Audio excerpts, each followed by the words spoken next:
नमस्कार. मी भाऊ तोरसेकर. तुम्ही बघत आहात प्रतिपक्ष. मित्रांनो, आपल्या मराठीमध्ये वडाची साल पिंपळाला लावणं असं एक वाक्प्रचार आहे. म्हणजे भलत्याच गोष्टीचा संबंध भलतीकडे लावायचा, या प्रकारची जी मानवी अतिशयोक्ती असते, त्या अर्थाने ती म्हण आलेली आहे, तो वाक्प्रचार आलेला आहे. पण काही लोक इतके वाकबगार असतात. पुढे संजय राऊत यांची पत्रकार परिषद बघितली किंवा काँग्रेसच्या अनेक प्रवक्त्यांची बकवास बघितली, तर आपल्याला वडाची साल पिंपळाला म्हणजे काय ते कळू शकतं. कारण अनेकदा असे लोक ते बोलणारे गृहीत धरतो आपण, आणि आपण दुर्लक्ष पण करतो. कारण हे लोक कधीही तर्कशुद्ध बोलत नाही.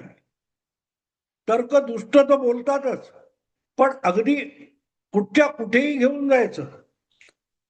मला एक आणखीन मुद्दा मी ते आठवलं जर काय असेल, मी जो विषय सांगणार आहे तुम्हाला, त्या विषयाच्या निमित्ताने आठवत असेल तर मला दिवंगत मच्छिंद्र कांबळी यांचं एक गाजलेलं मालवणी नाटक आहे, पांडगो इलो रे बा इलो. हा, त्याच्यामध्ये ते पात्र जे आहे, मच्छिंद्र कांबळी यांनी रंगवलेलं जे पात्र आहे, ते पात्र मुंबई महापालिकेच्या पाणी खात्यातल्या मुकादमाच्या निवृत्तीनंतरचं पात्र आहे. पाणी खात्यामध्ये मुकादम म्हणून काम केलं आणि तिथून निवृत्त झालेला असा हा रिटायर्ड माणूस आपल्या घरी बसलाय, आणि त्याचा मुलगा हा मंत्रालयामध्ये मुख्यमंत्र्याच्या कार्यालयात एक शिपाई चपरासी म्हणून काम करतो. आणि मग त्यांच्यातला एक संवाद मला आठवतो. हा चपरासी पुढे तो मुलगा आणि बाप यांच्यामध्ये भांडण असतं, कशावरून खुसपट काढून ते भांडत असतात. मुलाचा बापावर एकच आक्षेप असतो की बाप घर बसल्या रिकामपणी मटका खेळतो, जुगार खेळतो.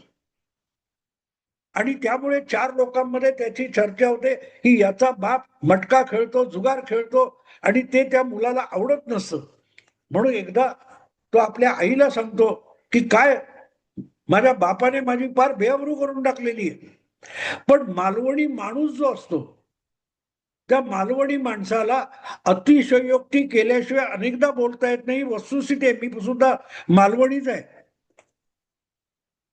तो आपल्या आईला काय सांगतो, हा कोण आहे, मुलगा काय करतो, तो मुख्यमंत्र्याच्या कार्यालयामध्ये, ज्याला सीएमओ म्हणतात, सीएमओ मध्ये हा एक चपरासी आहे, पिऊन आहे. आणि मुख्यमंत्र्याच्या कार्यालयामध्ये कमीत कमी 50-60 शिपाई असतील, चपरासी असतील. ह्या एकाची ओळख ठीक आहे, एका चपरासीची मुख्यमंत्र्याच्या कार्यालयात असला म्हणून काही फार मोठी प्रतिष्ठा नसते. पण आपला बाप मटका खेळतो, त्यामुळे आपली बेअब्रू होते, हे करण्यासाठी हा मुलगा जो काय अतिशयोक्ती करतो, तो संदर्भ लक्षात घेण्यासारखा आहे. तो म्हणतो की आता उद्या माझा बाप मटका खेळतो, जुगार खेळतो, हे जर पंतप्रधानाला, पीएमओला कळलं, म्हणजे पंतप्रधान कार्यालयातल्या कोणाला कळलं की अमुक तमुकाचा मुलगा बाप हा जुगार खेळतो, तो म्हणतो ही गोष्ट पीएमओ पर्यंत गेली तर सीएमओची अब्रू काय राहिली. म्हणजे मुख्यमंत्र्याच्या कार्यालयातल्या पिऊनचा बाप जुगार खेळत असेल तर पंतप्रधान कार्यालयामध्ये मुख्यमंत्र्याची बेअब्रू होते का, तर त्याचा पिऊन, त्याचा बाप जुगार खेळतो. हा जो काय नको तितका लांबलेला ताणलेला संबंध जोडण्याचा प्रयास आहे, तसा जेव्हा प्रयास होतो तेव्हा ह्या गोष्टी आठवतात. त्याला वडाची साल पिंपळाला लावणं म्हणतात. आणि ही संजय राऊत किंवा तत्सम कोणी प्रवक्ते असतात त्यांनी हा खोळेपणा केला, मी समजू शकतो. पण पृथ्वीराज चव्हाण ही छोटी व्यक्ती नाहीये. पृथ्वीराज चव्हाण यांनी भारताच्या राजकारणामध्ये अत्यंत महत्वाच्या 2 भूमिका बजावलेल्या आहेत. महाराष्ट्रात ते मुख्यमंत्री म्हणून आले, जवळजवळ 4 वर्ष ते महाराष्ट्रात मुख्यमंत्री म्हणून कारभार करत होते. 2014 मध्ये काँग्रेसनी सत्ता गमावताना महाराष्ट्राचे मुख्यमंत्री पृथ्वीराज चव्हाण होते आणि अत्यंत गुणी, अभ्यासू, उच्च शिक्षित अशी त्यांची ओळख आहे.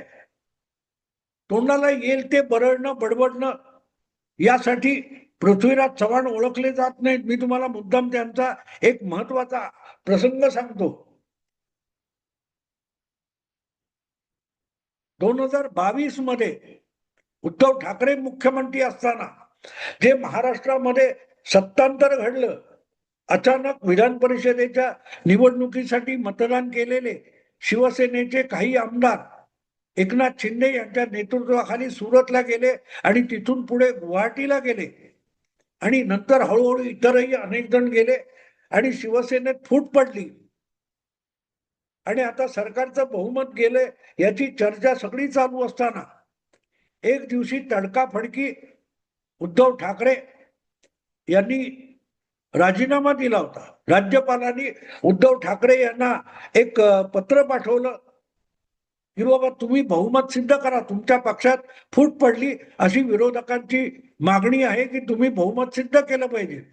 आणि बहुमत सिद्ध करण्यापेक्षा उद्धव ठाकरे यांनी तडकाफडकी आपल्या मुख्यमंत्री पदाचा राजीनामा दिला. पण जेव्हा मुख्यमंत्रीच राजीनामा देतो तेव्हा आपोआपच तो सरकारचा राजीनामा होतो आणि सरकार बरखास्त केल्यास जमा होतं. ही घटना घडल्यानंतर सगळ्यात पहिला माणूस होता की उद्धव ठाकरे यांनी फार मोठी घटनात्मक आणि कायदेशीर चूक केली आहे अशी प्रतिक्रिया देणारी व्यक्ती पृथ्वीराज चव्हाण होती. लक्षात ठेवा. अनेक लोक आपलं राजकीय पांडित्य उद्धव ठाकरे कसे बरोबर आहेत किंवा चूक आहेत वगैरे वगैरे घंटा तज्ञापासून सगळे काय वाटेल ते सांगत होते. अशा वेळेला डोकं ठिकाणावर ठेवून अत्यंत तर्कशुद्ध बोलणारा माणूस कोण होता तर पृथ्वीराज चव्हाण होता. त्यांनी पहिली प्रतिक्रिया दिली, उद्धव ठाकरे यांनी राजीनामा देण्याची गरज नव्हती. त्यांनी विधानसभेमध्ये आपलं बहुमत आहे की नाही हे सिद्ध करण्यासाठी विधानसभेची बैठक बोलवून त्यामध्ये भले अल्पमतात असल्याचं दिसलं असतं पण ती घटनात्मक प्रक्रिया करायला पाहिजे होती. तर मग कोर्टात जाऊन दाद मागणं, राज्यपालांच्या विरुद्ध दाद मागणं सोपं झालं असतं. ही प्रतिक्रिया देणारा एकमेव व्यक्ती पृथ्वीराज चव्हाण होते. आणि आजपर्यंत जितका त्या प्रकारामध्ये कायदेशीर कारवाया सुनावण्या झाल्या त्या सगळ्यामध्ये पृथ्वीराज चव्हाण यांचंच वक्तव्य हे योग्य ठरलेलं आहे.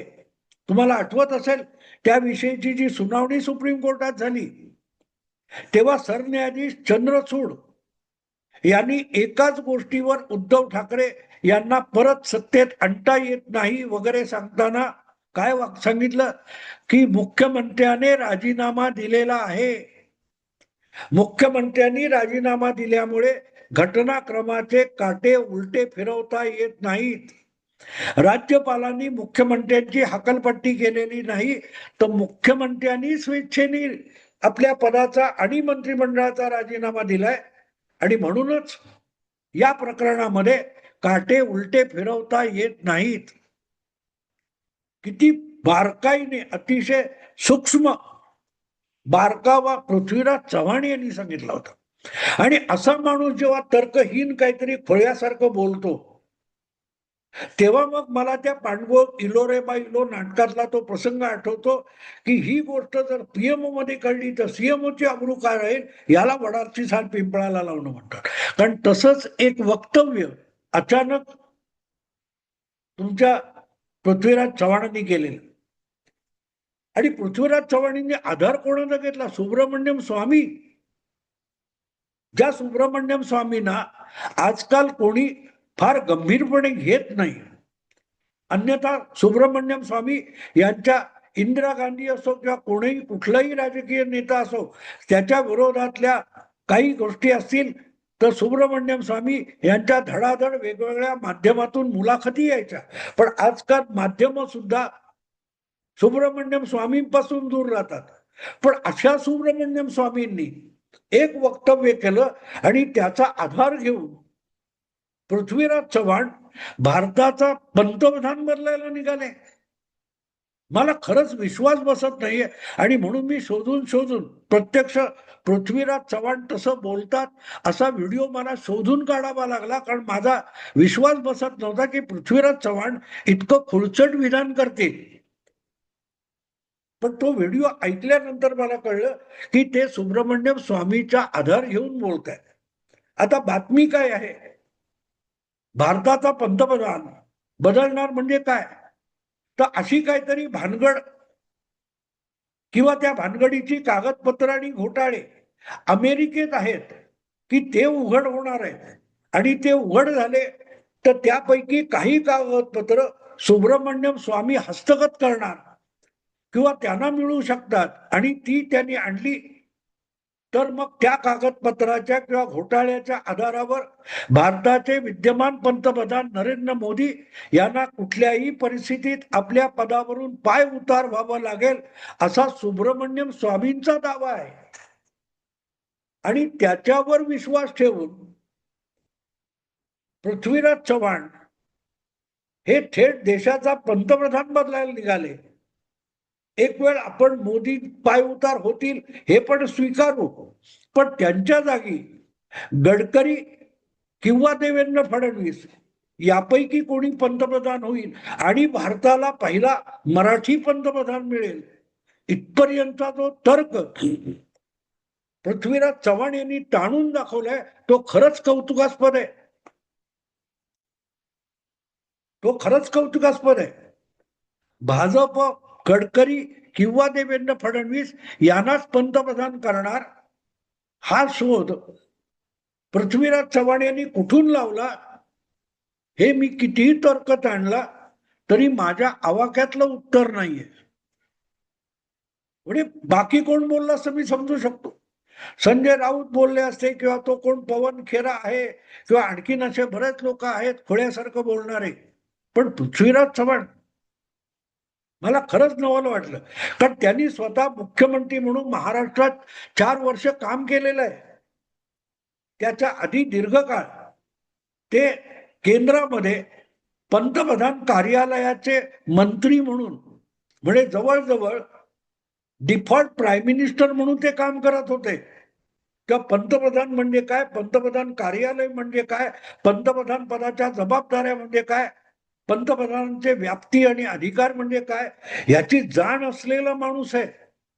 सामनाचा अग्रलेख लिहिणारा कार्यकारी संपादक नाहीये. आणि असा माणूस जेव्हा म्हणतो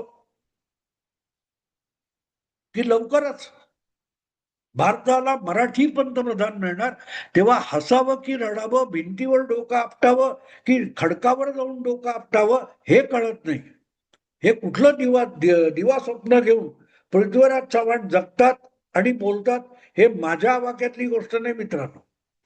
आता पहिली गोष्ट अशी की असा कुठला घोटाळा आहे असं विचारलं तर कुठला घोटाळा आहे तो पृथ्वीराज चव्हाण यांना माहिती नाही, तो स्वामींना माहिती आहे.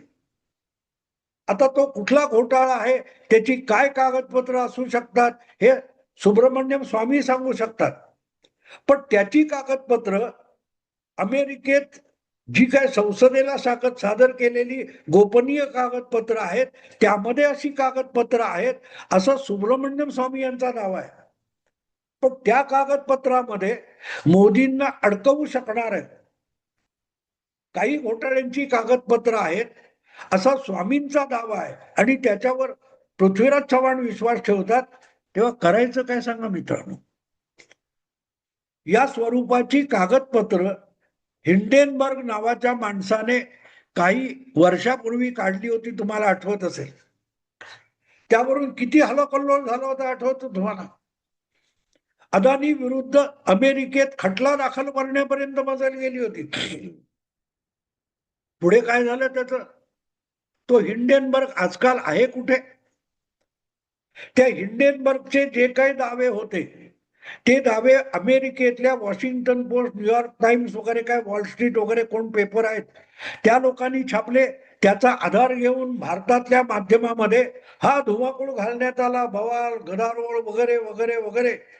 पुढे काय झालं, वर्षभरापूर्वी तो जो अँडरसन नावाचा जो कोणी होता हिंडेनबर्ग नावाची एक रिसर्च कंपनी चालवणारा, तो आपली कंपनी बंद करून कारभार गुंडाळून फरारी झालाय.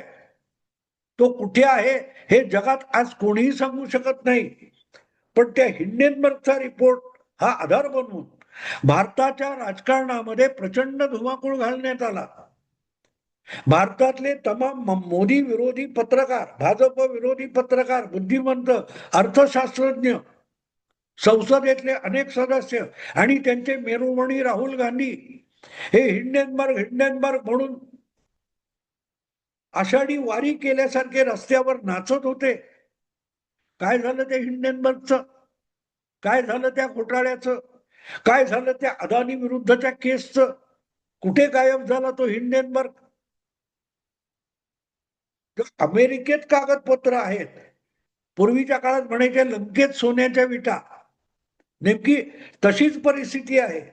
आणि त्या सुब्रमण्यम स्वामींनी शोधून काढलेल्या आहेत किंवा त्यांच्या कल्पनेतल्या सोन्याच्या खाणीमध्ये त्या सोन्याच्या विटा आहेत. त्या सोन्याच्या विटा पृथ्वीराज चव्हाण विकत घेत असतील तर मग त्यांची दया आल्यासारखं. ज्या पद्धतीत त्यांनी काय ते सांगितलेलं आहे ते बघितल्यानंतर माझ्या मनात पहिला असा विचार आला की या प्रकारचं टोकाचं तरकट जर पृथ्वीराज चव्हाण मांडू शकत असतील तर आज मच्छिंद्र कांबळी हयात असते तर त्यांनी आपल्या मालवणी नाटकामध्ये पृथ्वीराज चव्हाण यांना एक भूमिका दिली असते. कारण त्या सगळ्या पृथ्वीराज आपला मच्छिंद्र कांबळीच्या नाटकामध्ये एक वैशिष्ट्य असं होतं की ते तार्किक अतिशयोक्ती सहजगत्या करण्याची क्षमता असलेले हजरजबाबी कलाकार त्या नाटकामध्ये आवश्यक असायचे. आणि असं जे काय हास्यास्पद तर्क विहीन अतिशयोक्ती, बर तिथपर्यंत सुद्धा ठीक आहे, पंतप्रधान बदलेल, मोदींना जावं लागेल, ठीक आहे, पण मराठी पंतप्रधान कुठून आणला? भाजपचा हायकमांड, RSSचा हायकमांड म्हणून पृथ्वीराज चव्हाण कधीपासून काम करायला लागले? भारतीय जनता पक्षाचा किंवा एनडीएचा हायकमांड असेल, एनडीएचे खासदार असतील, हे सगळे मिळून त्यांचा पंतप्रधान ठरवतील ना. की त्यांनी असा ठराव केलाय, एनडीएच्या 293 जे काय खासदार आहेत त्यांनी असा प्रस्ताव पास केलाय का की आम्ही पृथ्वीराज चव्हाण यांना एनडीएचा भावी पंतप्रधान ठरवण्याचा अधिकार देणारा एक ओळीचा ठराव पास करतोय? जसे काँग्रेसच्या विधायक दलाच्या बैठकीमध्ये एक ओक्याचा ठराव होता की सोनिया गांधी ठरवतील तो मुख्यमंत्री आम्हाला मान्य असेल. आणि अशा एका प्रस्तावामुळेच पृथ्वीराज चव्हाण हे महाराष्ट्राचे मुख्यमंत्री झाले होते. तेव्हा आता देशाचा पंतप्रधान करण्याचा एक ओळीचा प्रस्ताव एनडीएच्या खासदारांनी संमत केला आणि त्यानुसार पृथ्वीराज चव्हाण यांनी भारताचा भावी पंतप्रधान हा मराठी असेल आणि त्यामुळे नितीन गडकरी किंवा देवेंद्र फडणवीस यांची मी निवड करतोय अशी घोषणा केली आहे का? मला वाईट पण वाटते मित्रांनो, वाईट वाट. कारण पृथ्वीराज चव्हाण हा एक काँग्रेसमधला असा नेता आहे की ज्याच्याविषयी मला आदर आहे. तो तर्कशुद्ध बोलणारा आहे, अत्यंत बुद्धिवादी आहे, उच्च शिक्षित आहे आणि काँग्रेस सारख्या खुळचट नेत्यांच्या बरोबरीने काम करतानाही आपलं डोकं ठिकाणावर ठेवण्या इतका ठिकाणावर आहे. त्यांनी असं वक्तव्य केल्यामुळे मित्रांनो खरंच वाईट वाटलं. टीका केली आहे मी, पण वाईट पण वाटलं. एक बुद्धिमान माणूस भरकटलेला बघायला आवडत नाही. असो, आता थांबतो. आवडलं लाईक करा, शेअर करा आणि प्रतिपक्षाला सबस्क्राईब करा. नमस्कार.